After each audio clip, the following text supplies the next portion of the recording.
Assalamualaikum warahmatullahi wabarakatuh. Selamat pagi mahasiswa semuanya.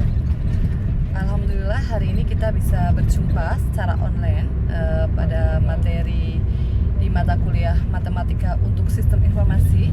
Kita masuk di pertemuan yang ketiga, yaitu kita akan membahas bab baru, yaitu terkait dengan materi fungsi. Untuk fungsi sendiri, saya yakin mahasiswa semua sudah pernah belajar ya terkait materi fungsi itu sendiri. Matematika fungsi sendiri itu dulu pernah diajarkan pada saat kalian SMA seperti itu. Nah, pada bab fungsi ini kita akan membahas 4 hal. Yang pertama adalah terkait dengan fungsi, yang kedua terkait dengan domain dan rank, dan yang ketiga terkait grafik fungsi, kita akan membuat grafik fungsi, dan yang terakhir adalah terkait dengan jenis-jenis fungsi. Baik, kita masuk di materinya. Untuk permulaannya kita akan belajar apa itu definisi fungsi. Kita ingat kembali. Jadi kalau dari definisinya di sini, fungsi adalah R, ada bilangan real ke R, adalah suatu aturan yang mengaitkan setiap X anggota R dengan tepat 1 Y anggota R. Jadi kita punya ya himpunan dari anggota bilangan real yaitu X sebagai anggota real, terus tepat 1 X dihubungkan dengan Y juga sebagai anggota dari bilangan real. Seperti kita notasikan untuk fungsi sendiri seperti yang ada di bawah ini, yaitu F adalah R dari R, untuk X adalah bentakin Y sama dengan Fx, itu sebagai notasi dari fungsi itu sendiri. Nah, di mana X itu sebagai peubah bebas, sedangkan Y sebagai peubah bebas. Kenapa disebut peubah tak bebas? Karena nilai Y itu tergantung dari nilai X-nya.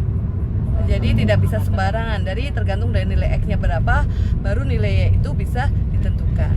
Nah, seperti gambar yang ada di sebelah kanan ini ada contoh bentuk suatu fungsi dan bukan fungsi, bisa terlihat.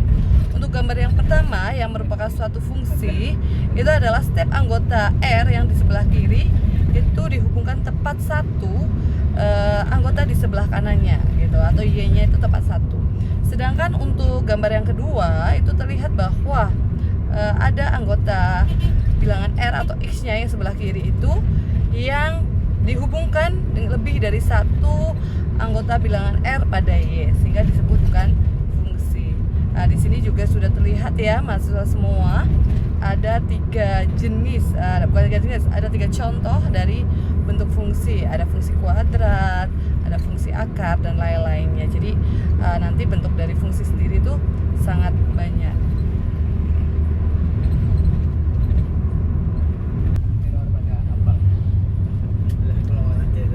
Baik, untuk selanjutnya kita akan belajar terkait dengan domain dan rank, di mana domain itu adalah, nama lainnya adalah daerah asal dari Fx dengan notasinya adalah Df, sedangkan rank itu adalah dari hasil dari Fx dengan notasikan dengan Rf. Jadi Df itu sendiri, daerah asal itu lebih ke X ya, dari himpunan X, di mana X adalah anggota bilangan real, Fx-nya juga anggota bilangan real. Jadi apapun X yang sebutannya bisa didefinisikan pada suatu fungsi, itu bisa masuk ke dalam daerah asal gitu ya.